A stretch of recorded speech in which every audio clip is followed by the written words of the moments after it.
Assalamualaikum warahmatullahi wabarakatuh. Bismillahirrahmanirrahim. Alhamdulillahi rabbil alamin. Wassalatu wassalamu ala asrofil anbiya'i wal mursalin. Sayyidina Muhammadin wa ala alihi wa sahbihi ajmain. Amma ba'du. Refleksi kehidupan kali ini berkisah tentang iblis yang berdialog dengan Rasulullah Shallallahu Alaihi Wasallam. Ini diriwayatkan oleh Mu'az bin Jabal radhiyallahu anhu dari Ibnu Abbas radhiyallahu anhu. Dia berkata bahwa pada suatu hari kami berkumpul bersama Rasulullah Shallallahu Alaihi Wasallam mengadakan pertemuan di salah satu rumah kaum Ansor di Madinah. Tiba-tiba dari luar ada yang memanggil, "Wahai penghuni rumah, apakah kalian mengizinkan aku masuk? Karena kalian akan membutuhkan aku." Kemudian Rasulullah Shallallahu Alaihi Wasallam pun bertanya kepada para sahabat, "Wahai sahabat, tahukah kamu siapakah yang berseru itu?" Para sahabat pun menjawab, "Ya Rasulullah, hanya Allah dan Rasulnya lah yang lebih tahu." Rasulullah pun menjelaskan bahwa dia adalah iblis yang terkutuk. Semoga Allah senantiasa melaknatnya. Tiba-tiba Umar berkata, "Wahai Rasulullah, izinkan aku membunuhnya." Rasulullah pun menjawab, "Bersabarlah wahai Umar, apakah engkau tidak tahu bahwa dia termasuk yang tertunda kematiannya sampai hari yang ditentukan, yaitu hari kiamat. Sebagaimana permintaan iblis sendiri kepada Allah Subhanahu wa Ta'ala, seperti yang tercantum dalam Quran surat Al-A'raf ayat 14. Iblis berkata, "Beri tangguhlah saya sampai waktu mereka dibangkitkan." Allah pun menjawab permohonannya seperti yang tercantum dalam Quran surat Al-A'raf ayat 15. Sesungguhnya mereka termasuk yang diberi tangguh hidup sampai hari kiamat. Wahai para sahabat, silahkan bukakanlah pintunya, karena dia sedang diperintahkan Allah Subhanahu wa Ta'ala untuk datang ke sini. Kemudian nanti perhatikanlah dan pahamilah apa yang akan diucapkannya, dan dengarkanlah apa yang akan disampaikannya kepada kalian semua." Kemudian pintu pun dibuka dan iblis pun masuk di tengah-tengah kami. Ternyata dia adalah seorang tua bangka dan matanya buta sebelah. Dagunya berjanggut 7 helai yang panjangnya seperti rambut kuda. Kedua kelopak matanya memanjang ke atas, tidak ke samping. Kepalanya seperti kepala gajah yang sangat besar.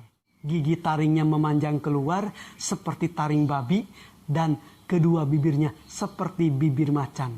Bayangkan, begitu jeleknya tampilan iblis laknatullah. Iblis masuk dan berkata, "Assalamualaikum ya Muhammad. Salam keselamatan untukmu wahai Muhammad. Assalamualaikum ya jama'atul muslimin. Salam keselamatan untuk kalian semua golongan muslimin." Kemudian Rasulullah Shallallahu Alaihi Wasallam pun menjawab, "Assalamu lillah ya la'inin. Keselamatan hanya milik Allah Subhanahu wa Ta'ala, wahai makhluk terlaknat. Aku mengetahui engkau datang ke sini karena ada keperluan terhadap kami. Katakanlah, apa keperluanmu, wahai iblis?" Iblis kembali berkata, "Wahai Muhammad, aku datang ke sini bukan karena keinginanku sendiri, tapi karena ada yang memaksa untuk datang ke tempat ini." Rasulullah pun kembali bertanya, "Katakanlah, siapa yang telah memaksamu untuk datang ke sini?"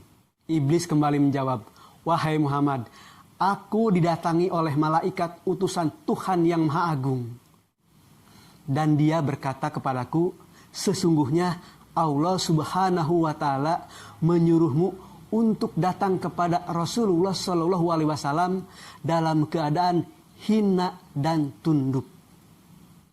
Engkau harus memberitahukan kepadanya bagaimana tipu muslihat, godaan, dan rekayasamu terhadap Bani Adam. Engkau pun harus menjelaskan bagaimana engkau membujuk dan merayu mereka. Engkau harus menjawab jujur semua yang ditanyakan kepadamu. Allah Subhanahu wa Ta'ala berfirman, demi kemuliaan dan keagunganku, jika engkau berbohong sekali saja dan tidak memberikan jawaban yang benar terhadap utusanku, niscaya aku jadikan kamu menjadi debu seperti yang dihempas angin. Dan aku puaskan kamu karena bencana yang menimpamu itu. Dengan ancaman itulah iblis takut dan jujur terhadap Rasulullah Shallallahu Alaihi Wasallam. Iblis melanjutkan perkataannya, wahai Muhammad, sekarang aku datang kepadamu sebagaimana aku telah diperintahkan. Sekarang tanyakanlah kepadaku apa yang engkau inginkan. Jika aku tidak memuaskanmu tentang apa yang akan engkau tanyakan kepadaku, maka musuhku akan merasa puas atas musibah yang akan menimpaku, karena aku akan menjadi debu. Tak ada beban yang lebih berat bagiku selain melihat para musuhku yang merasa lega atas musibah yang menimpaku. Rasulullah pun mulai bertanya, baiklah, aku akan mulai bertanya kepadamu. Jika engkau benar-benar jujur, katakanlah kepadaku, siapakah orang yang paling engkau benci, wahai iblis? Iblis menjawab, engkau wahai Muhammad, engkaulah makhluk Allah yang paling aku benci. Dan kemudian orang-orang yang mengikuti agamamu.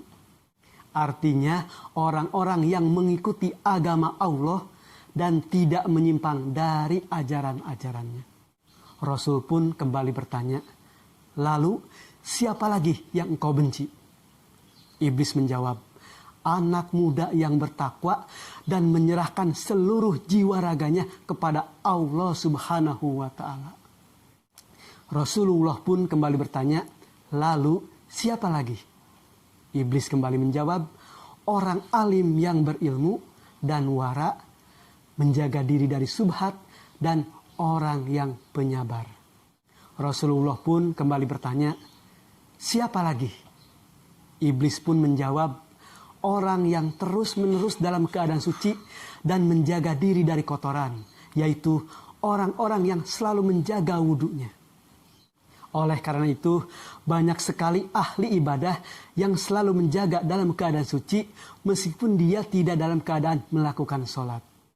Begitu juga dengan orang yang selalu menjaga dan membersihkan hatinya dari sifat suudzon, berprasangka buruk, iri hati, dengki, dan sebagainya. Kemudian orang yang selalu menghilangkan penyakit hatinya, karena orang yang bersih badan dan hatinya, serta bersih dosanya, selalu bertobat, pasti akan dicintai oleh Allah Subhanahu wa Ta'ala. Seperti yang terdapat dalam penutup ayat Quran Surat Al-Baqarah ayat 222, yang artinya, sesungguhnya Allah menyukai orang-orang yang bertobat dan menyukai orang-orang yang mensucikan diri. Bagaimana kisah selanjutnya? Dialog antara iblis dengan Rasulullah Shallallahu Alaihi Wasallam. Insya Allah nanti kita sambung lagi, nanti kita lanjutkan lagi. Demikian Kang Deddy berkisah. Mohon maaf atas segala kekurangan. Wabillahi taufiq wal hidayah. Wassalamualaikum warahmatullahi wabarakatuh.